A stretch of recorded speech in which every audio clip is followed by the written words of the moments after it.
All right, we are live. Welcome into Pater Sports, part of the Six Pack Coverage Network. This is Will Dundon here with Nick Truschel and Seth Coggin. Got a full house here for the first time in a couple of weeks. Glad to have everyone back. Guys, let's kick it off. A few days ago, the Warriors do it again. What is it? Fourth title in 8 years. So Steph has tied LeBron with the number of championships. Obviously not the same number of appearances, because one of the Warriors are 4 for 5, right? Their only loss coming to Cleveland in 2016. That's kind of crazy. Yeah, to get to the win 73 4 out and of 9 5 times is too. amazing. Yeah, that team goes down. If they win that year, they truly are like worlds beyond the greatest dynasty of all time. Probably. Like LeBron blocked the greatest team in the history of the NBA. Blocked by James. That's one of the greatest moments in all of NBA history for sure. Yeah, unreal. I saw a montage. Yeah, I saw a montage the other day of that whole LeBron, being down 3-1, and it was all LeBron. Yeah, when he's got his headphones afterwards. and sunglasses on, that one and picture. he goes 40. He goes 40 plus 3 straight games, or at least 2. Like he just goes numbers you don't see out of it. Look at us, bro. We took a Warriors championship, and not even 30 seconds later, we're just talking about the Cavs. First, hold on. Let's give a little flowers to the Warriors. Incredible. This was one of the more impressive ones. I think it's most impressive. This was, but I will say, honestly, in all honesty, this was like, it felt to me in a way like the dying out of like that era of Warriors. The Warriors are probably still going to be elite, and I think Steph has some few years, but like Draymond's on the very backside. Like Definitely. He's not going to be a huge factor for the Warriors. Even Clay is still strong, and he's a great shooter, but he is not like prime Klay Thompson. So Steph's really the only one that truly is holding up at like the elite level. So, and I mean, it's crazy that they had the worst record in the league 2 years ago, which is just wild. Yeah, wild to me. That they were just that far down and to come all the way back. It's incredible. And it cements them as just one of the more legendary teams of all time. Steve Kerr, a legend. Steph Curry getting 4, getting his first finals MVP, shout out. And that's kind of, it was weird. I've been hearing a lot of people like, oh, it's time to finally give Steph his flowers. Like Stephen Curry, one of the greats of all time. And it's like, I don't know. I feel like people were always already kind of like on that train. Like he did cement himself even more, but he really was already one of the greatest players of all time and best shooter of all time already. That's kind of the separation from like a Steph. You mentioned him having and this is kind of our crossover, I guess, to probably into the Cavs, but like you mentioned him getting on the level of LeBron, and yes, that is true in number of rings. But I think that's kind of what separates him being one of the greatest of all time. Like Steph Curry is an evolutionary player. He truly did change the game. Like he changed the true thematics of basketball in general, not even just the NBA. Yeah. So that is incredible, and like that's a huge testament on his own right. I mean, a superstar, a true superstar, but it doesn't quite like feel the same as a true LeBron or a Jordan. Like he's not. I don't know what he would have to do to be on that level. If I don't think he could take it to that level, because it doesn't feel like he alone, like he is the reason the Warriors have won 4 championships. Like LeBron is the reason LeBron has 4 championships. Yeah. Steph Curry is a huge part of that, like the biggest part, but he's not the sole reason, they've won. If you look at his fourth quarter stats, and even in these finals, when his team has been down in the fourth quarter just perennially every year, he has not performed well. So he's relied on a lot of other guys to hit those big clutch shots, and that's not taking anything away from Steph. Obviously, his team isn't down very often, so it's a limited kind of sample that you're looking at, and I think also defensively, how much better LeBron and Michael Jordan were than Steph Curry. I mean, that puts them in a league of their own, because on both sides of the ball, they were absolutely incredible and the best on their team, both offensively and defensively. So I think that's a big piece. You don't see Steph in game 5 on the road goes 0 for 3. Yeah. Like 0 of 9, I believe, if my stats are correct. And his team still wins a road game in the finals.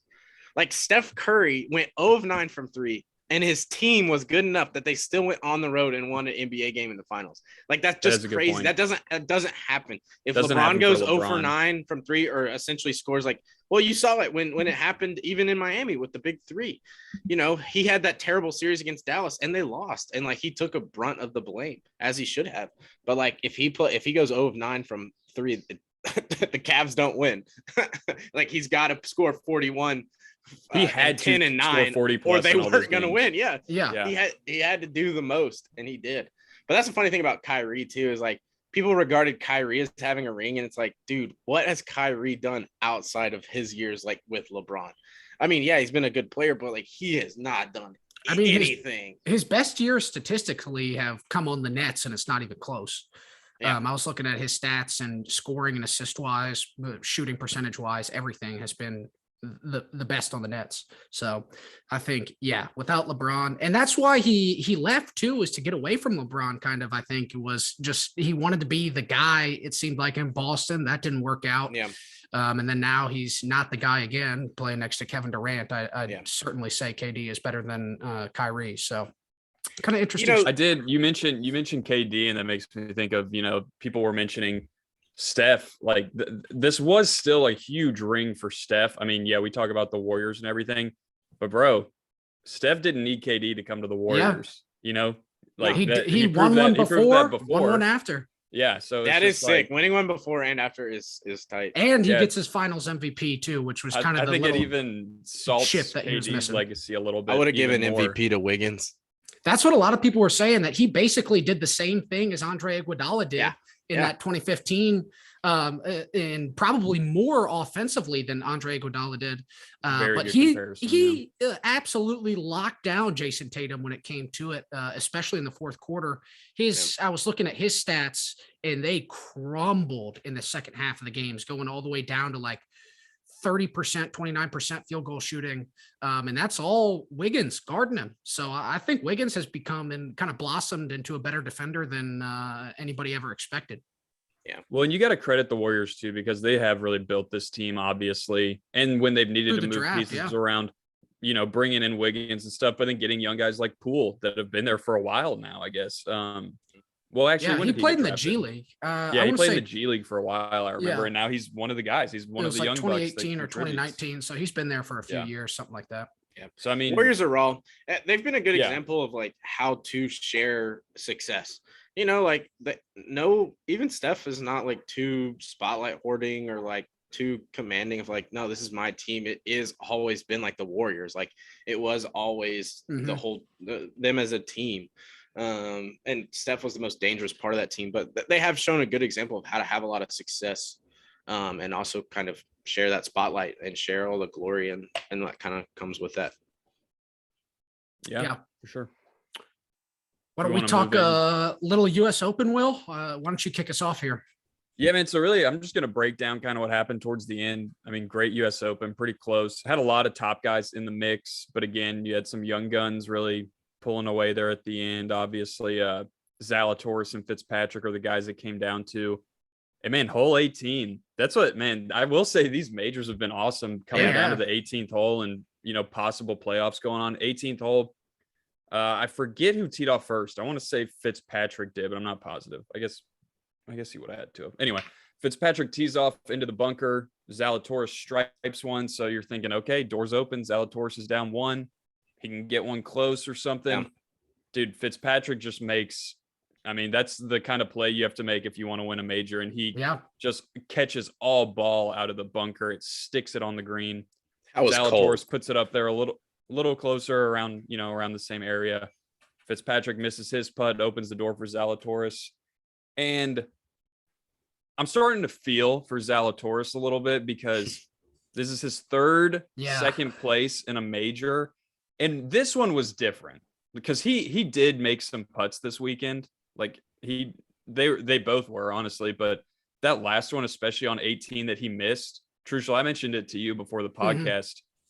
It wasn't like a choke putt. Like that was a great putt. And I think he thought it was going in. I thought it was going in. Yeah. It was just, that's what it came down to. It was just a hard putt and he just missed it. So I think that Zalatoris is going to win a major here pretty soon, as long as he Like, it's not like the way he's been playing has been incredible. Yeah. So I just don't think he might start getting kind of like some speed comparisons. Maybe his head game's not there, but I don't think that's the issue. Like, I think his putter was off in the PGA Championship. I think he worked on that, or at least it was on this time around. And it was just a tough putt. Like, maybe he's going to come out and win one of these by 4 or 5 strokes. I don't know. I just definitely see him winning one in the next year. I'll say in the next year, like over the next 4 majors, I guess. Yeah, he's definitely hitting his stride for sure. And really on top of his game. And we know with golf, it's a small window. Not too many guys can go on a run like Tiger did and have 15 years of dominance. Nobody will ever do that again. What Tiger did and the Tiger Slam. So I think Zalatoris is right in his peak right now, right in his prime. And like you said, Will, I definitely feel a major's coming his way soon. He's just playing too well not to win one. How old is he, by the way? Is he even? He's like he's 25, maybe. I feel like he's around our age. Don't hold me to that. I can look it up here. Yeah, 25. Nailed it. So yeah, Zalatoris is right around our age. So that's pretty insane to imagine myself going out there and playing for all these majors. I certainly couldn't do it. So hats off to Zalatoris for what he's doing right now. It's cool too, because you look at these young guys and you're like, well, I mean, they got 20 good years left in them still. Like you got guys, even like people talk about Tiger winning and stuff, but even guys, I mean, Phil won a major like not that long ago. Yeah, 50. He was the oldest guy ever, right? Or not the oldest guy ever, but the biggest distance in between I think major wins, something like that, or first major and last major. Some kind of stat like that. Pretty incredible. So nothing crazy, but I mean, I'm pumped for the British Open. The British Open is one of my favorite sporting events just because you can wake up at like 2 a.m. or whenever it is. I guess it's more like 3 or 4 a.m. Flip it on and guys are teeing off already. Get up early, get a hot coffee in the morning at 4 a.m. and just watch some golf. Man, that's I'll do it too. Just watch Thursday round 1. Yeah. I'm telling you, man, I'll be doing it. I'll be up ready to go. Up with the coffee. Yeah, you'll be gearing up to get off work there, Will. You're kind of winding your day down at 4 a.m. That reminds me. I meant to mention this. So I tweeted out last week, I guess. I was in my, it's kind of we're talking about it. We're in the lull of sports kind of. Yeah. And I tweeted out about being up at 3 a.m. watching 2009 Nebraska football highlights, and it kind of popped off a little. Like, I guess Husker Twitter Twitter bit into it. Yeah. Well, yeah, it got like 70 or 80 likes or something. I was like, oh, cool. And then I started getting, comments, some of it's just like, yeah, go Big Red or something. Or some of them are, man, I know the feeling. And then I have one guy, I have this like SoundCloud rapper, like random guy respond to me and go, this ain't it, bro. Get a life. And I wanted to be like, dude, like, what are you doing at 3 a.m.? Like, okay, like I'm up late watching YouTube. Is that crazy? Like, and obviously we've all been there before. Huh?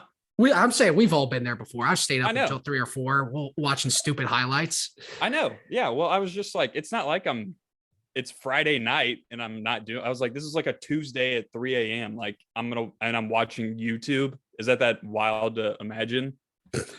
I guess so. Pissing off SoundCloud rappers. It was pretty funny too, because the real Husker fans were like, bro, not a lot of offensive highlights that year. And I was like, yeah, dude, there's not. Like, there's a game, we beat Oklahoma that year 10-3. And literally there's one offensive highlight the whole time, and it's the touchdown. Like, the rest is just Ndamukong Suh, like, chasing around Landry Jones pretty much.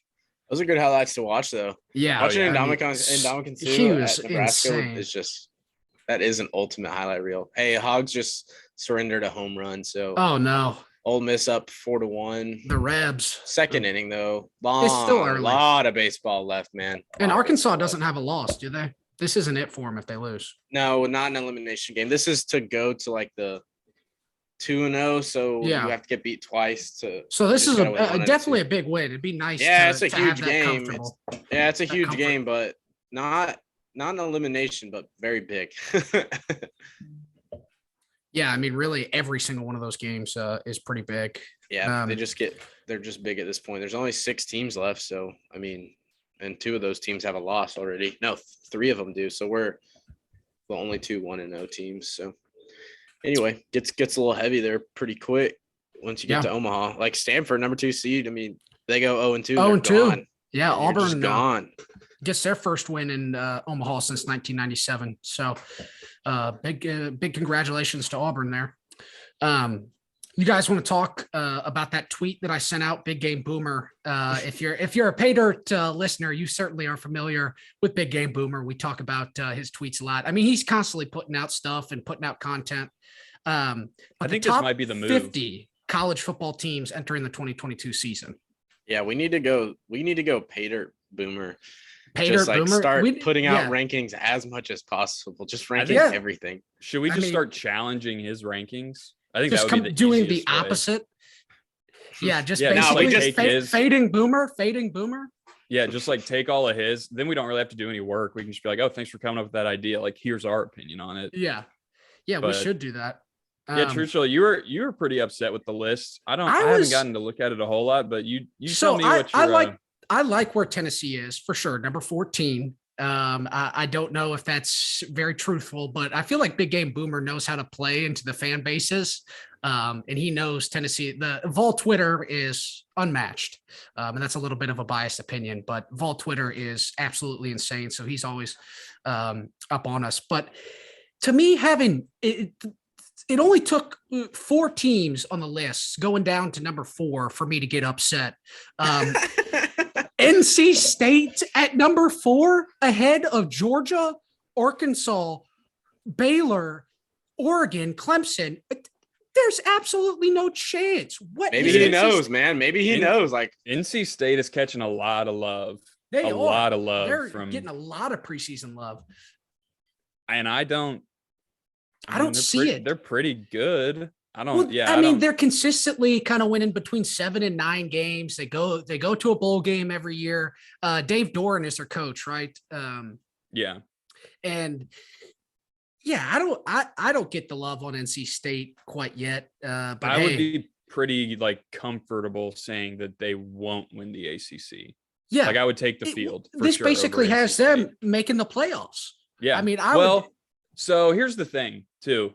I like how he labeled it because he said, what'd he say? Top 50 or top 50 best teams. Yeah. So, top 50 best teams entering the 2022 season. Right. Yeah. So it's not like he's putting out his projected rankings or anything because, this could be very different. And it could be his list could still be accurate at the end of the year, even if the rankings don't match up, because you could have Arkansas could be a 9-3 team in the SEC, but still be a top 10 team, just not ranked there. Does that make sense?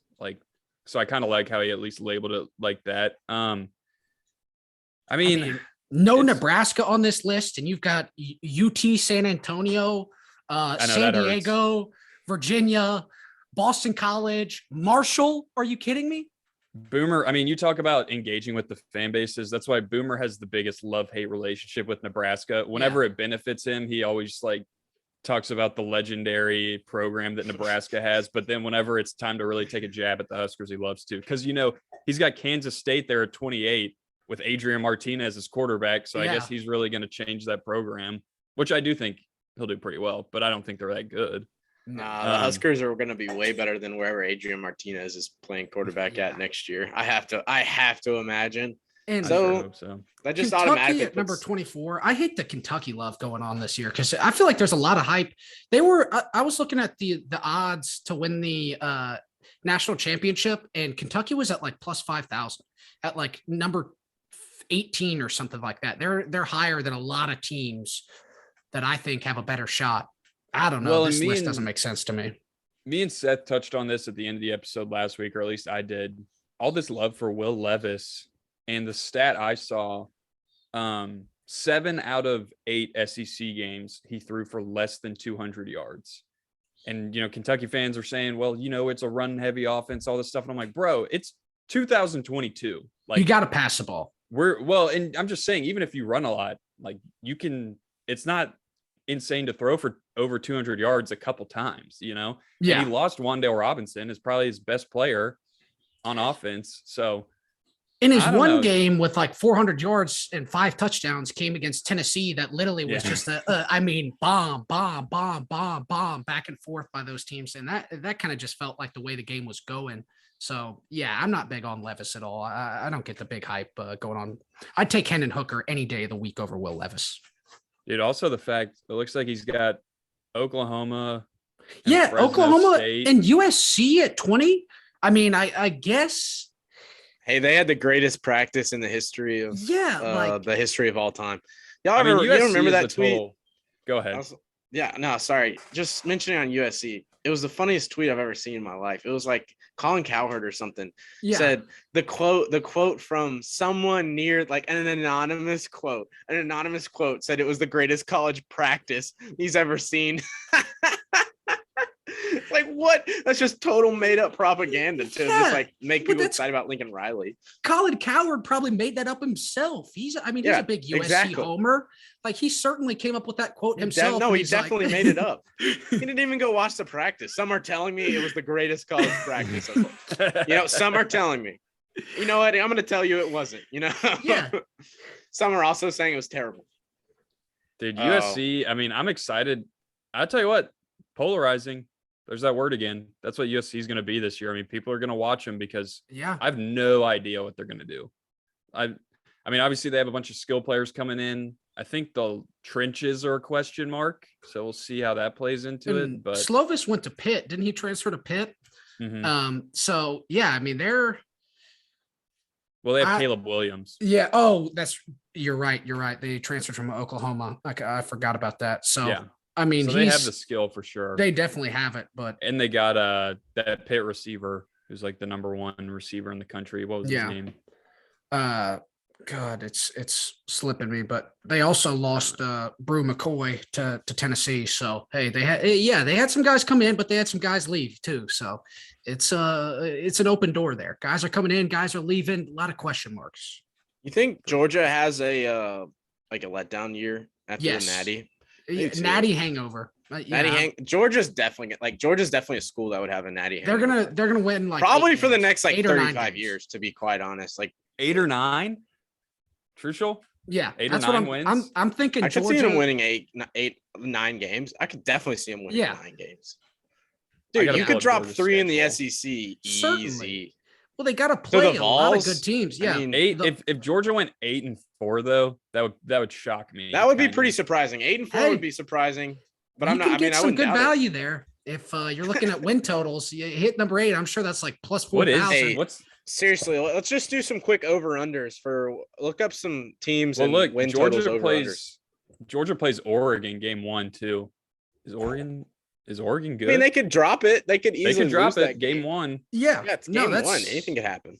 So here's the current win total projections for 2022 from DraftKings for the SEC. So Alabama over under 10.5, Arkansas 7.5, Auburn 6.5, Florida 7, Georgia 10.5. Here, slow down, Trucial. Let's. Sorry. Yeah, here. Why don't we go back to Alabama 10.5? I'll restart here. Give a quick. I'll go over. Over. They're gonna lose 1 to the Hogs. 11-1. One that's loss really to the Razorbacks but honestly, that's the one I would 10 see wins. them losing. 10 wins. You think they're losing to the Hogs and the Vols? Yes, sir. They're coming down to Neyland.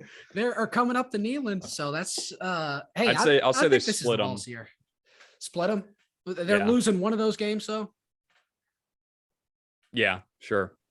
All right, one of them. I'll agree with that. Tennessee's Arkansas 7.5. Over, dude. Over for sure. I would say over. Yeah, 7.5. I see 9 wins. I could see 9 wins for the Hogs. Dude, I might sprinkle some on the Hogs. 7.5. Dude, we got over 7.5 is plus money too. Plus 125. Bro. Yeah. So the under is you got some juice on the under at minus 145. I would be shocked if the Hogs went 7-5. I would. Yeah, I'd be hurt. That would be a step back for sure. If the Hogs don't get 8 wins, I would be shocked. Oh, it'd be a huge step back with the number 1 returning rushing offense and KJ. You don't get quarterbacks like KJ returning very often. I'm not saying he's like the greatest quarterback of all time, but just like his experience and his domination, he's a takeover quarterback. If that he can take over a game. And so to have him back, number 1 rushing offense last year, returning 4 out of 5 starting O linemen and our top 3 backs and our rushing quarterback. Like we're going to do what Sam Pittman does best. We're going to just absolutely torture people just right at their gut. We are going to go right to the heart of everything. Play old school a little bit with new school. You know, Kendall Bryle's still bringing that new school offense. So yeah, definitely hit that over for sure. If we hit that under, I would be. Hey, plus 125. You can get some good value there. All right, for the Pay Dirt listeners, let's make some money. Yeah, I love hey, it. Pay Dirt Collective. We need to decide on a few that we agree that our win total, like our few. Yeah, we each throw in $20 or something like that. Yeah. What's a parlay on a Hogs over, Georgia under, and Vols over, and Huskers Big Ten West championship gonna make us? That would be a lot of money. Yeah. Actually, no, I think the Huskers are actually. I think they're actually might be betting favorites on the West. Seriously, That's unreal. That's awesome. It's because they've been listening to Pay Dirt Sports, man. Yeah, they know it's coming. Hey, the Hogs just got 2 runs back. There we go, baby. Thing, man. Yeah, right back in it. Right back in it. I love to hear that. All right, Trisha, where are we at? So now going down to Auburn, 6.5 under, bro, under. Yeah. Brian Harsin, throw that in the parlay. Throw it in the parlay. Yeah, throw it in the mix. Yeah, I like this little Pay Dirt Collective parlay. Dude, Auburn's going to crash and burn this year. Like, I could see a 4-win, 4-8, just you crumble. can go 4-8 pretty easy in the SEC. They got a quarterback. What quarterback did they get? Didn't they get a transfer? Nothing special. Nothing crazy, I don't think. Okay. Let's see here. TJ Finley. Oh, Zach Calzada. Zach Calzada from A&M. From A&M. Good. If he's their starting quarterback, they're screwed. They're screwed. You actually can, like, we talk so much about football, but then like it really does come down to like who has the better quarterback so many times. It's like, now which quarterback is. We talk about it kind of more in the pros, but like even like I feel like even more so in college. Besides the elite of the elite, like no matter who you put on Bama, he's gonna be good because he's at Bama, but like he's probably gonna succeed because he has a great team around him. But there's so many teams that like are separated by so little that like the good quarterback elevates the same level team. Like another quarterback just can't do that same thing. So well, at least I'm going to lean towards too. Yeah, because I mean, you have guys like Stetson Bennett, who some still don't even think is the best quarterback on his team, but obviously wins a natty. Yeah, it's the offense. All right, sorry. Go ahead, go on. Then we have Florida at 7. Ooh, I could see them hitting that number. I could see that. 7-5 seems about like what I would expect. Yeah. You know what? I think I'd bet under though. I think I would go under. I think I could. I think Dan Mullen left a pretty bad situation there. If I'm going to be honest, like I don't think he left it healthy, dude. Yeah, because I mean the schedule. Yeah, the Florida is such a question mark. It's good. Like you can probably mark down like Vandy, but I mean, you're gonna mark down South Carolina as a win for Florida? Yeah, exactly. Maybe not. Kentucky, no way. No, the Vols, no. Georgia, none of those are guarantees. No. Yeah, they play LSU on the. I mean, I think they still play LSU as their crossover. You've got some East teams that could easily be in that 5 to 7 win margin, like easily. Like it's gonna be one of those two, you know.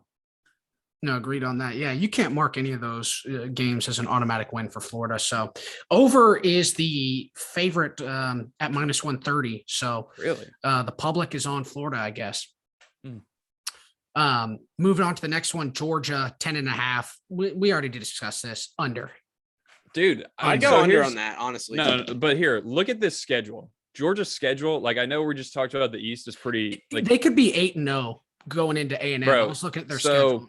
Yeah, it goes Oregon, Samford, South Carolina, Kent State, Missouri, Auburn, Vandy, Florida, Tennessee, Mississippi State, Kentucky, Georgia Tech. They're better than every single team on that schedule. Yeah, they kind of are. I could see them. I could honestly see either Kentucky or Mississippi State knocking them off or something like that. Like I'm saying, if we're predicting a true natty hangover, that means they do lose some bad games. They lose to teams that they're not supposed to beat or they're not supposed to lose to for sure. Yeah, I could see them screwing up against Kentucky and Tennessee. And Tennessee is going to be tough. I mean, give a little credit to the Vols. Like that's not a walkover game. That Florida, Mississippi State, Kentucky, just an A&M. And I mean, A&M should be pretty stout. So that's 5. I mean, I don't know. I'm just going under. I like it. I mean, it's a good number. I mean, it's a good one to go under on, high number. And then coming up next year, we have Kentucky. The team that everybody is on is sitting at 7.5 wins. I was going to say, if they're at 8, I'll definitely go under. But I feel like they could get a good number. They probably hit 8 wins in 4 out of the last 5 seasons. I'll go over. Stoops. I'm going over on Kentucky, but I have them at 8-4. I think. Like I do. They hit the over, but like that's it. Like barely. They're not going. Yeah. They're not going. They might. Exceed we also got to take into account. This takes into account bowl games, does it not? No, it doesn't. I don't think so. No, I don't think so. I think it's just regular season win totals. Yeah. Get more wins. Yeah. Okay. Yep. I'm reading into the fine print here, and these are just regular season win totals. Yeah. See, I'm gonna say Kentucky starts off 4-0. They play Miami of Ohio, Florida, Youngstown State, Northern Illinois. Kentucky that's going into play A&M after 8 games, right? I think I was confusing them and Georgia. So I was looking at their schedule, and it's pretty easy too. I see like 7 pretty probable wins for Kentucky on this. That's schedule. what Kentucky does. Like they have a pretty weak schedule. They win the games they're kind of should win, which is a fair amount of them. And then they might overachieve in 1 or 2 games. And then it's like, well, now they're, they had an 8-win season and you don't even really remember anything that they did. And I don't know. I could see that again. 8-4. And like, yeah, it's a good season for Kentucky football. So yeah, it's going to keep Stoops around. That's for sure. That's all. Yeah, absolutely. I mean, if you're a Kentucky fan, he's got like a lifetime contract. Essentially, I feel like. I mean, not lifetime, but as long as he doesn't just absolutely crash and burn and win 3 games, I think they're going to keep Stoops around. He could win 3 games once and still keep him around. They keep him around. He just can't win 3 games twice. Yeah, that would be bad. Or 2 out of 3 years or something. You can't get that low. All right, who's next? LSU over under set at 7 wins. I don't know. I'm just not that big on Brian Kelly, and playing in the West is tough, man. I think 7 is a good number. You're still going to have a lot of talent. I bet he goes, 8-4 would be really impressive to me. I don't think Brian Kelly's going to be a good fit in LSU at all. No, but they were bad. They weren't very good last year. I'm going under too. 6. It is a different beast that he's walking into. They're 6-6. I mean, maybe 7-5. I mean, if I had to I'd probably do a push or below, but I don't think they're getting to 8 wins. I think he's going 7-5. I think it's going to hit that number. We're not putting that one on the parlay. Yeah, we're keeping that one off. Definitely not. And moving into some of the crappier teams here, Mississippi State sitting at 6.5. Over. Yeah, actually. You think State Leach is makes some noise? Leach is winning at least 7 games. I was going to say Leach sure. is going 7-5. I could see it. I could see him going 8-4, dude. They were pretty good last year. That quarterback's decent, Well, and they annoy the crap out of everyone. That offense, just throwing it 60 times in a game. Year 3 of Leach probably is the peak, because then he'll start just getting kind of old and he's been around, or this may even be this may be year 4 under Leach, to be quite honest. I think I'm going over. Going over? Okay. That is the betting favorite at -130. So the public is on Mississippi State. Mississippi State 7-5 just sounds right. Yeah. I can see that happening. But next we have Missouri sitting at 5.5. I mean, I feel like 6 wins could be attainable, but I could also see them going. They could definitely squeak to 6. I'm going over. They're going to go 6-6, and they're going to hit the over on that, but they're going to have just a very mediocre season that very forgettable. I'm going to say under. I'm going to say they go 5-7. So yeah, this is not the minus money. So that's what the public is on right now. I'm saying a lot of these I'm at they're going to win 5 or 6 games. I would literally be shocked if it was any more than 6 games. So, yeah, but I'll go with 5-7. I'll say under. Is Drinkwitz is still their guy, right? Yeah. Yeah. Man, yikes. Elia. Elia. His name's not even real. Yeah, he's got a fake name. Get a J, bro. That is such a Oh, weird man. name. I've never really thought about that. He is kind of a dork. Not to Yeah. like hate on him or nothing like that. Dude, I did that's like He's that. chill. grown on roasted me a Mullen, little bit. though. Yeah, he's grown on me a little bit with. He's kind of the funny. general No, he roast. is kind of funny. He's like but a funny nerd, kind of. Yeah. And he's just like not quite good enough to like for it to be really endearing. You know what I mean? Like he's not quite an elite. If he was an elite coach doing all that, it'd probably be like pretty funny. Like everyone would, but he's like very mediocre. Yes. Agreed. But I'm still going over. I'm saying they go 6-6. That's the plus money there. So you could get some more value. Moving on, I love seeing Ole Miss at 7.5. And worse I'm odds going under. I'm going than under for Tennessee. sure. So you think Kiffin, they're just crumbling Yes, this dude. year? I think they're gonna have a Well, like- way let down year. How good is this Jackson Dart kid? Like, I have no Not clue. that good, Yeah. dude. That's what I'm He's- thinking. His name's Jackson Dart. Like, no Isn't way. it spelled no with an way he's X that too? good. Or something Yeah. like that? Yeah. No, Jackson with an X. think Pater, they're in not a trouble. fan. They'll be Ole Miss. Like, I don't. It'll be exciting at times, but I don't think. But see, historically, being Ole Miss means you go like 4-8 Yeah. or like 5. Well, like, in the yeah, I'm last in thinking- recent history, yeah, they've been definitely improved. But like truly saying they are Ole Miss is like, yeah, they're not very good. well, that's what I'm thinking. Like, it'll be that. I mean, they'll go to a bowl game, but what was it set at, Trucial? 7.5. Minus 130 for the over. Undy, I'm going under. Get more plus money. 7.5. Yeah. That's right. I'm going anti the establishment there.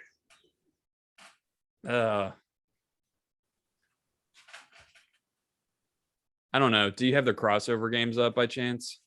I don't, but I can pull up Ole Miss's schedule real I quick. like that. You can let me have a little more detailed decision. Yeah, here. I got to look at this. I gotta at schedule. least see who they're So, playing. They're starting off the year with Troy, Okay. Central Arkansas, then have That's to go tough. down to Georgia Tech, Tulsa, Kentucky, Vanderbilt, Auburn, LSU, A&M. Okay, so this is okay. So I've gotten it wrong twice. It was Ole Miss's schedule that I was looking at. That I could see them going 8-0 because that's 8 certainly plausible wins there. Troy, Central Arkansas, Georgia Tech, Tulsa, Kentucky, Vanderbilt, Auburn, LSU. I could see them winning all those games 8-0 going into A&M. Then they have the gauntlet of A&M, Alabama, Arkansas, and Mississippi State to finish. See, out the that's season. what like when those they stack up too. Like Yeah. I Well, saw I- that last year with Arkansas. Like we stacked some of our hardest games like back to back to back, and it was like, man, if we'd had that opponent at full strength, it might have been different. But man, we just played Texas A&M, Georgia, both on the road. Yeah, and we're now I got to banged play up like and- my third week in a row of going on the road to play like a great team. Is like, yeah, I'm not going to play kind of the best games. See, well, and I'm looking at it and I'm thinking, it could be wrong, but I say at worst, they start 6-2. Like they're going to win those non-conference games. Yeah. And then they're going to beat Vandy and Auburn, in my opinion, and then maybe lose to Kentucky and LSU. That would Maybe. be Yeah, they are going to 6-2. start pretty. I mean, I could yeah, see you them could but splitting that like too. their team last year would have started good, but like this team, I'm saying, I think this team is going to take a legitimate big step Yeah. back. No, I know. I what you're- think they are going to get worse. Oh, more runs for the Rebels. Dude, This you is know the run what? fest today. See, I'm going I to heard say you talking crap about them. Yeah, that's true. I was quite literally just ripping on Ole Miss. They just scored 2 more. Man, they've scored 2 every inning. Yikes. Gosh, that's tough. See, I say, yeah, that's why I'm looking at this schedule and it's like, for me, worst case for them is 6-6. Best case is 8-4. So man, they're on it, aren't they? Yeah. Would you say 7.5? Yeah, 7.5. And You know what, man? I'll go under. I don't know this Jackson Dart kid. I'm gonna say they go 7-5, most likely. I like that. I like that a lot. Up next, we have South Carolina. The question mark was Spencer Rattler at QB. What's going to happen down there? Over under set at 6, with the over being plus 115. So not too many people are thinking Rattler's going to make the difference. And He's I don't terrible. know. Yeah. I just, he's got, it doesn't seem to have much of a work ethic, doesn't seem to vibe with his teammates at all. I mean, we've all seen those highlights of when he was in high school in those camps and stuff, talking crap to literally every single one of his teammates, calling out his receivers, blaming everybody else for everything. No accountability on his end. So Rattler, nah, I'm not in on him. But I could see, I don't know. I kind of like Beamer Ball a little bit, playing some Beamer Ball, Shane Beamer. I'm taking the over on them. I could see them getting 7 wins. I could see them. That's kind of where I see him landing. 7-5. You know, you think you're having success with a coach, you kind of get lured into like making progress, but you know, you're still 7-5. It's not like that exciting, but good season nonetheless. Go to a bowl game, get it right. Yeah. Up next, we have the great Tennessee Volunteers coming in at 7.5. 7.5 minus 160. So the public is heavy on that over. A lot of people are on the Vols here, getting 8 wins at least. And that's what I'll say. They go 8-4. I don't think they're gonna I think there's gonna be a lot of Vol fans expecting them to make a huge jump. I think they'll go 8-4. 8-4 with a bowl win. Hopefully. Yeah, I could 8-4 with a good bowl win is nice. I mean, yeah, that's pretty fun season. I'd to take be quite that, honest. certainly. Yeah. And that's going in the right direction. What's the schedule there? I know they got Pitt in the. Yeah, we got to go at Pitt. So that's going to be. Yeah, but they should beat Pitt. We should. Yeah. We should. So we kick off the year with Ball State in Knoxville. Then we got to go travel up to Pitt. We have Akron and Knoxville, Florida in Knoxville. Got to travel down to Baton Rouge, play That'll be fun. the Tigers. Could be a win. I think I'm going to that game, hopefully. Then we have Alabama after that road trip in Knoxville, UT Martin coming up to Knoxville, Kentucky coming up to Knoxville. Then we got to go back down to Georgia, and then we finish out the East with Mizzou at home, then have to go travel to South Carolina and go to Nashville to play the Commodores to finish off the season. Let's see, like, what's the real, I mean, okay, even if you do write up Georgia as a loss. Georgia and Bama, if you write off those all two. Right. Yeah, but write those two off. All right. Then what are your next, like, 4 hardest games? Florida, LSU. You're going to. South Carolina? I'd really have to say you're, like, South Carolina, Kentucky, probably, seriously. Yeah. So I'm going to have to think you're going to have a really good shot to win 2 out of those 4 for sure. If not 3 out of, I would say you win 3, expect to win 3 out of those 4. I think they'll lose 2 games they're not supposed to. So you think they screw up maybe that South Carolina game where they got to go travel? That or Kentucky. Like, we always beat Kentucky, but that's what happens. Like, but then also JG throwing those back-to-back pick sixes a couple of years ago. Well, but you know, normally you beat normally Kentucky, even like, I'm just saying now that they've got enough hype, like, they could seriously start off 5-0, like, very good chance, and then Bama brings them back down to earth, and then you just kind of like skid your way to the finish line a little bit. Yeah, just winning kind of 50% of the rest of those games. I could see that happening, but I think over 7.5. I'm taking the over on that. I don't know if we throw it in the parlay because minus 160. Well, confident, but not confident to put in the parlay. they're going to score against everyone. It's just, I mean, how is the defense going to play out? Yeah, you gave up 600 yards to Purdue in that bowl game without their best receiver. It was bad. The defense is not going to be good. I mean, I shouldn't say that, but they're not going to be great for sure. Like, they might improve a little, but you're going to have problems with some of these teams for sure. Yeah, agreed. But it'll be a better season. I do think. I think 8-4 is a step in the right direction for sure. Yeah, get another regular season win, and then if we get a good bowl win, 9 wins. How many years has it been since Tennessee has won 9 games? Good while. Not that long.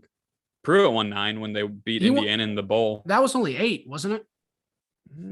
I feel like we went 8-5. That was 2019 or 2018. I think it was 2019. Yeah, I want to say 2019. I don't know. Indiana was pretty good that year, though. Yeah, that was the one year. That was a crazy bowl game. That was a crazy where bowl game. we had to get an Indiana onside for sure. So the last time, it was with Butch. 2016 and 2015, back-to-back 9-win seasons, 9-4. So, yeah, Pruitt went 8-5 with a Gator Bowl win. 8. Yeah, because he lost. That was when they lost to Georgia State and BYU to kick it off. Man, That what a was crazy! That was a crazy season.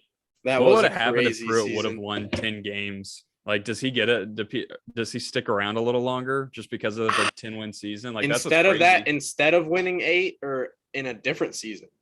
No, like that season, if he has 10 wins. Well, the next like, season he went 3-7, and then we had all the stuff come out about cheating and all of that. Which but it came out because people wanted him to gone. agreed. Like, are there enough people that are like, whoa, this was just weird. Like, he got 10 wins last year. Like, I don't know. Yeah, it could have played out differently. It certainly could have. Especially because did he get fired right after the COVID year? That's the other thing. You could have had that argument. Yeah. But he already had the Georgia State loss on his resume. That rubbed people the wrong way forever. Even after the 8-win season, people couldn't get over that. And so the last time Tennessee has won 10 games was in 2007 with Fulmer. Eric Ainge. Yeah. Wow. Outback Bowl, baby. Yep. Outback Bowl win. 2007 is a long time ago. Mm-hmm. Huskers have a 10-win season since then. Yeah, 15 years. 15 years since double-digit wins. Dang, dude. For a team that is still in the top 10 in all-time college football wins, right? Yeah, but still, that's crazy, though. 10 wins. Yep. Can't get to it. We're on the verge. Yeah, Heupel's the guy. It is tough. We're I mean, back. only 2 losses, or I mean, even if you went 9-3 with a bowl win to 10, that's so impressive. Like, yeah, it's hard. You play in the SEC when Bama's your crossover too. I mean, we play Bama every year to just being in our division, but man, like when you got to play Bama and Georgia every year for the last 10 years. It's been like a beatdown. Like, it's just hard. Plus just throw it in Florida in there. Florida was good for a long time too. Yeah. So obviously. it just makes it tough, but that is why, we got to enjoy them when they come. So hopefully they come soon. What if all 3, if like you got the Hogs, Huskers, and Vols all with a 10-win season, like right this next year, like break it right now. It happens this year. It could. Wait, an Arkansas Tennessee SEC championship. That would be, oh my God, that would be electric. I'd be headed down to Atlanta. I'd be headed down to Atlanta. Oh, I would be so far deep inside of Atlanta. It would be amazing. Atlanta's a pretty fun city. I would have a hog army and army down there to beat the Vols. Arkansas people do. We have a pretty bitter like rivalry in our heads with Tennessee. Like, we do not like Tennessee. Like the Hog fans. Yeah. It's like Tennessee is not too many other teams like Tennessee, really, or their fans. Not really. Arkansas, Tennessee is a border little rivalry, but them just not being in the same East or like same division, so I don't play all the time. Mm-hmm. When Arkansas originally came to the conference, Tennessee was the permanent cross division. So I wish they would have kept that. I know, that would have been awesome. Hogs and Vols is a good rivalry. In Atlanta would be crazy. That would be nuts. And that's like the perfect kind of in between Tennessee and Arkansas. I mean, Tennessee's a little bit closer. Not at all. Yeah, no, it's not. I feel like that would be Arkansas would want to go down. No, we should play in Memphis. Should play in the Liberty Bowl. Yeah, that's 100% correct. On the river or New Orleans. Like going to I always thought like playing in New Orleans would be sick. That would be pretty fun. Be a very fun time for sure. We've got 2 teams left. Yeah. 8.5. Texas A&M over is -150. Bro, you're gonna have a lot of like 8-4 teams in the SEC this year. Yeah, I think Bama and Georgia still win. Like, even Georgia, I would say at minimum 9 wins, and then Bama, I think will still be Bama. But you're gonna have a lot of 8-4, 7-5 teams. I'm gonna go under on A&M. You can see them going 8-4. You get. I wonder if that's all possible though. It has. Yeah, because right? we've named a lot of teams going 8-4 to 7-5. So I don't know if all of these would be possible if we put it in a parlay. I think it would. I mean, you beat each other up. So yeah, but it just depends on if. Well, you have to have a few teams that do really well, like that pretty much hand out L's to everybody. Yeah, Bama and Georgia and Arkansas. But we have Georgia and Arkansas, under. yeah. So. I think Bama. I would be pretty confident saying Bama, Georgia, Arkansas, double-digit wins. All right, I'm here for it. Me too. Like, give me, Seth. And What's I'm Arkansas' not- schedule looking like? Like, what? Give me. Actually, don't even give me the schedule. Give me your toughest 4 games. Do you know off the top of your head? Yeah, we will. Our toughest games would be. So Arkansas is going to play Cincinnati this year, which is We open with interesting. Cincy. They got Awesome. that. It's not the same at home, Cincinnati dude. either. It's not the same since it's definitely not. They don't have Desmond Ritter or nothing. Now, still a great team. I mean, still a worthy opponent. Right. We do have to go to BYU as well. I still like, but they that. also they've lost a lot of talent. Yeah, they don't quite have the same weapons that they had. That looks I good mean, on paper though too. Like we play Alabama at home, Ole Miss at home, LSU at home. A&M is always tough in Jerry's world, but I think we kind of got our swagger back against them. Like they had reeled off a few against us, but in the series, Arkansas is a little ahead of A&M, like traditionally. So it's time for us to get right against them. I think we just have a better quarterback situation. But I mean, that'll still be a tough game, kind of a toss-up, one of the toss-up games. But like LSU at home should be like, we should beat LSU in year 1 with the head coach. You know what I mean? Like that should be a win for us.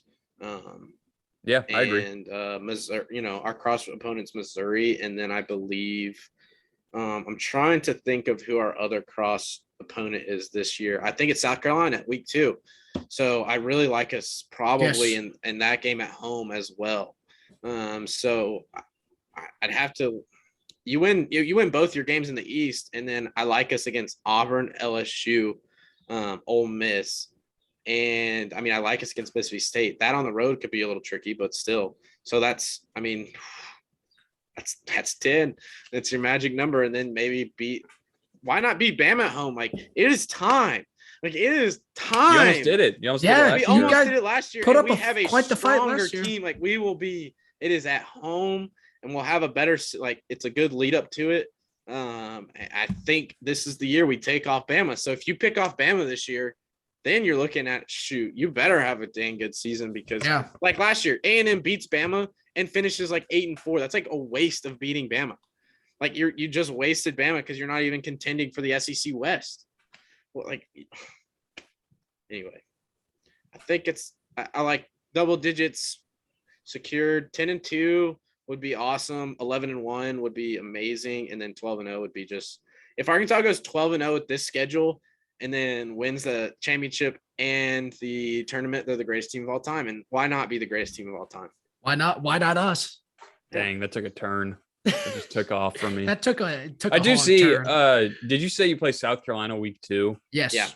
I think if you if you start off 2-0, like no slip ups, I feel really good about that. That is true. That is an important start because I mean, you come out flat to the year, and I mean, you could go 0-2 off the bat, and then it's like, oh shoot, we're in for a long year. And yeah, they like Cincinnati doesn't have Desmond Ritter, but I mean, Luke Fickell is still an awesome. They're talented. The cast around them. I mean, they went to the college football playoff. Well, it's game 1. Like anything can happen game 1 when it's 2. Georgia State can beat you at game 1. Huh? Or game 2, whatever it was. Early on in the season, you never know with those games. It's a lot of stuff to tune up, and the off season is long. The positive momentum has been churning pretty good. You can just tell how a program feels sometimes. It's like, the team's kind of bought in, you see the progression over time, and now this year should be the true realization of the Arkansas football program. Like you have a experienced, talented quarterback, and you also are in like year 3 with the same coordinators on both sides of the ball.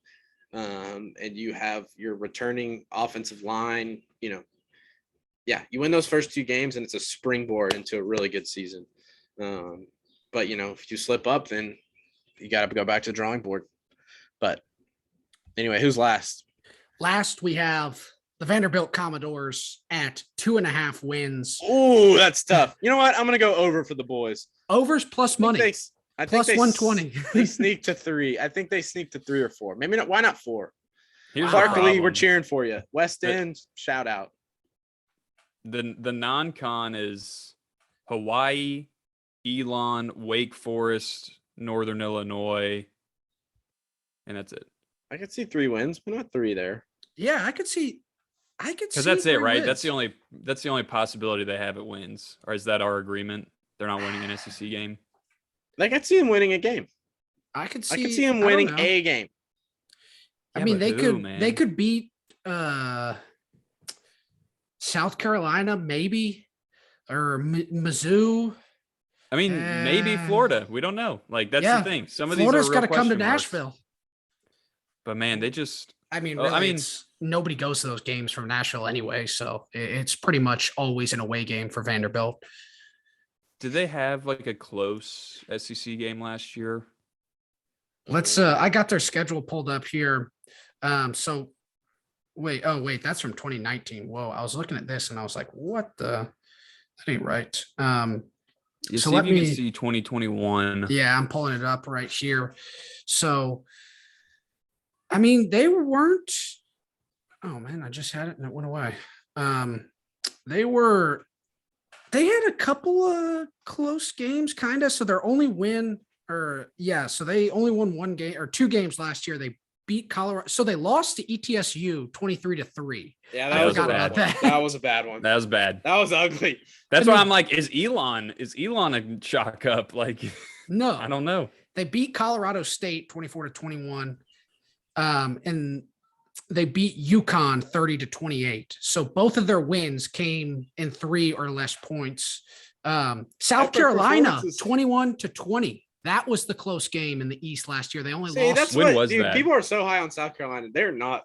I don't. Well, think when was they're the at it South yet. Carolina game? It was middle of the season, October Was it- 16th Well, at like, South Carolina too. yeah, but South Carolina had like a turning point at some point in the season. Yeah, they Like, finished they the did kinda season a turn lot it on it. stronger. Didn't they win like their last 4 or something? Well, I Something guess like they that. didn't. It was 'cause they like played- after Tennessee. they played Clemson, so they didn't Yeah. win that. But No, they definitely they turned it on at the end of the year, and they ended up going 7-5, didn't they, or 6-6, something like that? I think South Carolina is going to be dangerous. I think Beamer's solid, Yeah, and I think Rattler's good enough to switch you some s- games around for you. 7 wins. Yeah, I could see it. Yeah. But Vandy, dude, I'm Vandy? going over. I think they get to 3 wins at the plus bunny. Give me 3. Dude, I'm gonna stick with under. I Putting mean, them and in my that sounds parlay. that even sounds kind of crazy to me, but I'm just like, Well, under's the favorite here at -140. So I mean, it's is not that Hawaii- crazy.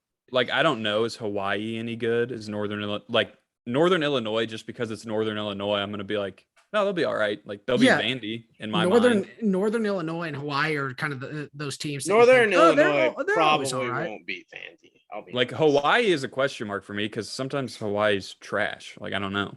Yeah, Hawaii. Hawaii has the potential to be just god awful. That's a week 0 game too, I believe. 9:30 p.m. Wow. Are they playing in Ireland too?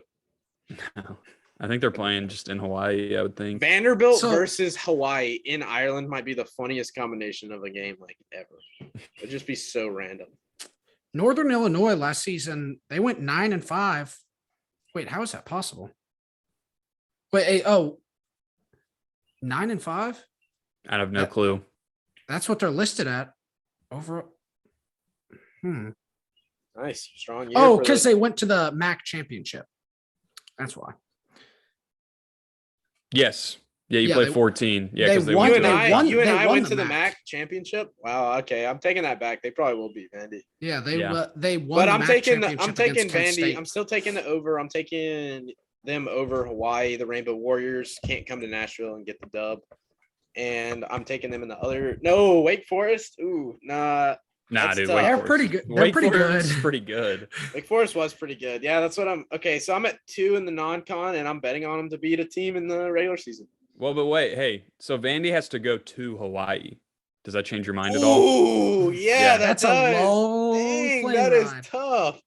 I thought they were okay. That is a considerable difference. How did they agree to do that? That's crazy. I don't know. I guess feel like they- Hawaii's always got a week 0 game, actually. I don't know how they got Vandy, but they did, I guess. That's Yeah. cool. That's a pretty cool trip, I guess. So- They're definitely taking an L. That's what I'm saying. Long They're plane gonna ride go back to 1 and Nashville. 3 in non-con. Ooh. That's tough. Yeah. All right. You know what? Dude, they might not get two. That's what I'm saying. I hate to do it, but I think I'm going under 2. Because Clark Lee, I did watch them lose by 20 to ETSU last year. Yeah. And I did kind of think that Clark Lee was definitely not the answer. Dude, I like Clark Lee. I don't know who the answer is for Vanderbilt football. Like, it was James Franklin. Is there? Yeah, I was about to say. I mean, is there an answer?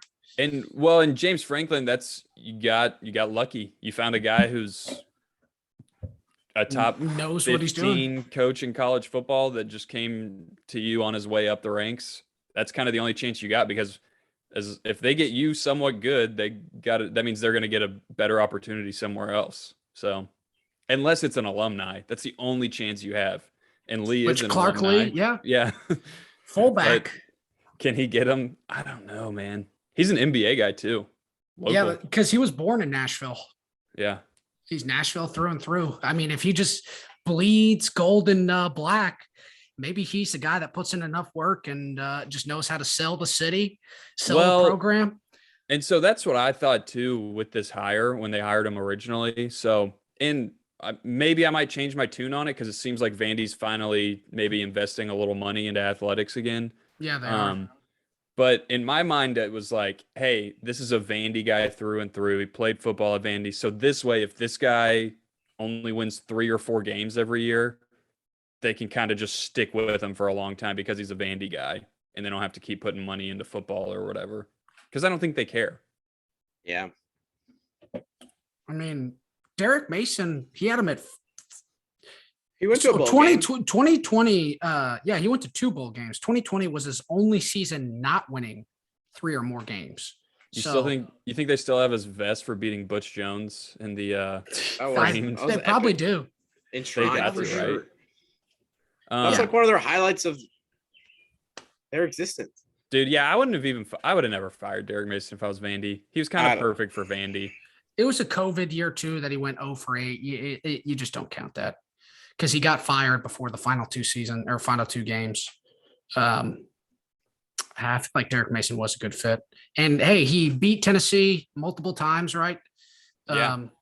So I mean, that's all you got to do at Vanderbilt. I felt like to stay there, but if you go winless, that's pretty tough to kind of sell your case there. Yeah, winless in like year 4. It's not good, or maybe even year 5. Dude, it was like year 1, 2, 3, 4, 5, 6, 7. Year 7 winless in year 7 is not good. Not good, and not really good when you haven't really won more than like anything. 3 or 4 games in the last couple of years too. And they lost. I think he peaked in like year 4. Appearances. I think he peaked in year 4 or something. And then he kind of was going downhill, and then you go over and you get so cut. Year 3 he won 3 SEC games, and then year 5 he won 3 SEC games. So yeah, if you're taking that big of a step back, it's probably time to cut ties. Well, maybe Clark Lee can do it, but I was gonna say, and here they are this with year. a 2.5 win total projection. Yeah, to go down. That's tough. Not good. Look, I can remember not too long ago when the Razorbacks win total was about 3.5. Dude, yeah, Arkansas went through some tough times. We went through some rough years. 2 straight 2-10 seasons. I was a junior and a senior. Like my whole life had led up to, just like going to Arkansas and watching our football team be awesome. And then my junior and senior years, they're just the 2 worst seasons in Razorback football history. My final 2 years. Yeah. Just I was at Tennessee for their worst season in history as well. So hey, we were in the same boat there. We've been through it, man. I found out who the true fans were. We were in the absolute mud. Yeah. I knew who was stuck. I was there, and I knew who stuck with us there. We know who was riding with us. The true hogs out there. But yeah, the pay dirt parlay. I kind of like where our heads are yeah, at let's here, figure boys. out a good one. We'll pick like several things that we. Dude, we'll have to write tweet those it out down because I think you could. That's a big payout, whatever it is. Huskers winning the Big Ten West is definitely a big part of it for me. Yeah, we'll have to sneak that in the parlay. I think Hogs over, Huskers West, and then Georgia under for sure. Those are my 3. Those are my 3 ones I would ride with, and we'll figure out a few more to put something on. Yeah. Do we want to go to Seth? You had that good idea for before when we were chatting. Do you want to throw that one out there for the final thoughts? All right, yeah. Out here. So, we're talking about the US Open going down to the final hole.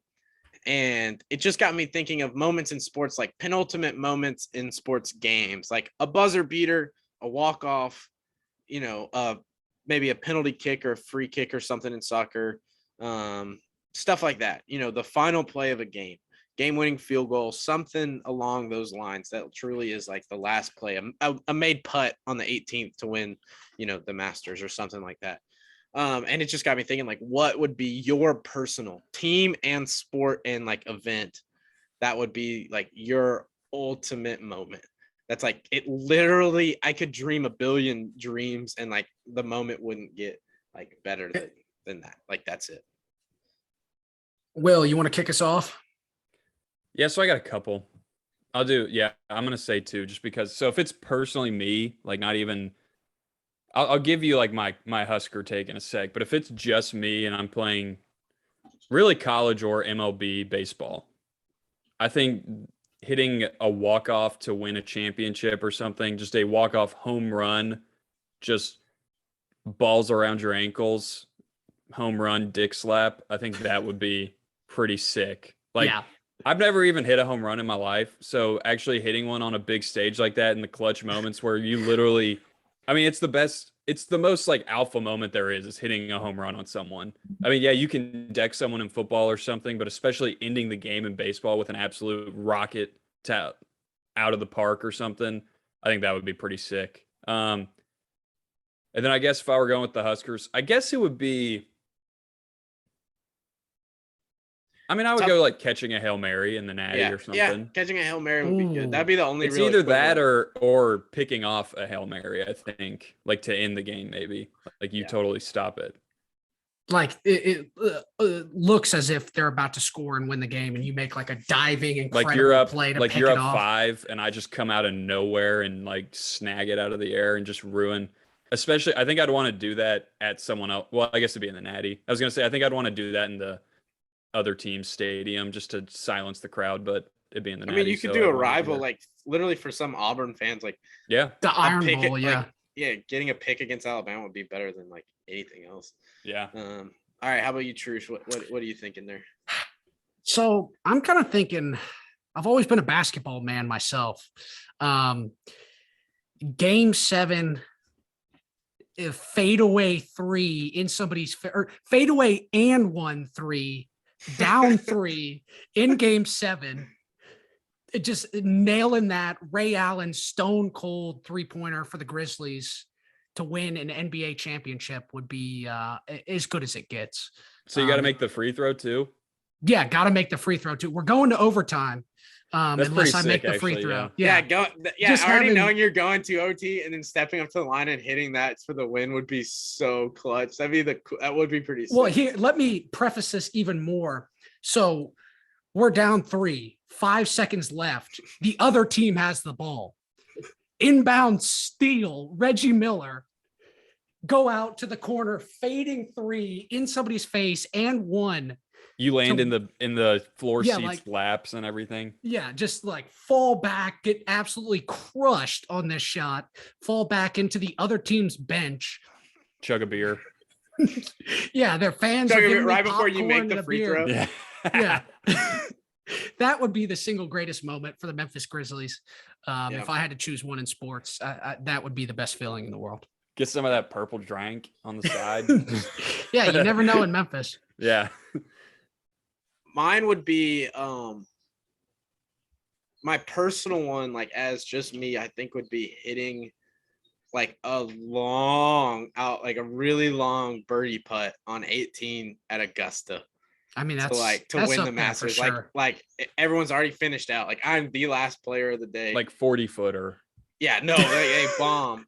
But a bomb, and just to sink it on the last shot and just have it. That personally would be, I think that would be pretty. I would have to go with like, if I was going for the Razorbacks, I was kind of thinking like, what would be the coolest? And I think in Omaha, like hitting a walk-off College World Series game winner, like finally get that title, would be pretty unreal. That'd be, I mean, or winning like the World Series in Game 7 for the Cardinals or something like that would be just crazy. that's why sports is so fun. There are so many moments that make us kind of jump, just like go. Like that's why we love watching crowds. Is like we love seeing, Just people go 100,000 people like losing their minds, like truly losing. Like if you did something in Neyland Stadium, a fantastic finish, and it's just like pandemonium. Like people are just is so excited. So we get to watch a lot of those moments, but there are some that kind of do stand above the rest. I think kind of thinking here a little bit, in overtime, just absolutely deacon somebody for the Preds and nail in and just off the pipe upper 90 goal in overtime. OT hockey goal. Game seven to would bring Lord Stanley home. That dude, would be the pretty hockey fun. ones are sweet too because they happen so fast. Like it's not like all these other things, especially like a birdie putt at the Masters. I think There's of how awesome it is because it like, well, and that putt to you would probably feel like an eternity. You know what I mean? Which is cool in its own right. But then in hockey, it's kind of just the opposite, but still awesome. It just happens in no time at all, and you're like, holy crap! Like you can't even. It would have to be at the city. Like it would have to be Game 7 in Memphis. You know, we literally just go right onto Beale Street. Like we hit a buzzer beater and we just walk right onto Beale Street. Like in our clothes. Yeah. Like if I was playing for the Grizzlies, I literally, if we won the title, Game 7, I would not even take my jersey off. Like I'm going and partying at Silkies in my full uniform, full game uniform. Oh yeah, Silkies and then Rayford's. That would be insane. Rayford, dude. If I was at Rayford's after winning the NBA championship, it would be no stopping us. That would be the most crazy scene, dude. Rayford's is fun. Yeah. That's one of the most fun like places I've been to. I had a very good time last time I was there. It is very unique. Is that where we went, Trucial? Yeah. Party spot, bro. Like it is a party spot. It's loud in there, bro. Yeah, it's lots like of oxygen. They pump in oxygen. That's what it is. Yeah, which is nice. You know, makes people less tired. That is true. I haven't thought about that. It does disorient you though. Like if you go in there, it's just like wow. It's like going into laser tag, dude. Yeah, that's what it reminded me of. Yeah, it's like that's similar. what it smells like in there. Yeah. They got drums you can play, dance floor, bro. We got levels, and it's crazy. It's fun time. Yeah. I've been there. It is a good time. I think I've only been there like twice, but awesome time. That's all you need. Yeah, that's all you need to bring it back. I'll go back some other. Yeah, I'll go back if I need to, for sure. If I want to, if I'm in Memphis. So, definitely. Kind of love Memphis. All right, guys. Well, I'll close it out. Guys, thanks again for listening. This has been Pay Dirt Sports, part of the Six Pack Coverage Network. Be sure to check them out, sixpackcoverage.com, website. Website, sixpackcoverage.com, social media at sixpackcoverage. Be sure to check us out, paydirtsports.blog, Twitter at paydirt_sports, Instagram at paydirtsports. Guys, thanks again for listening, and we will see y'all next week. Pay Dirt out, baby.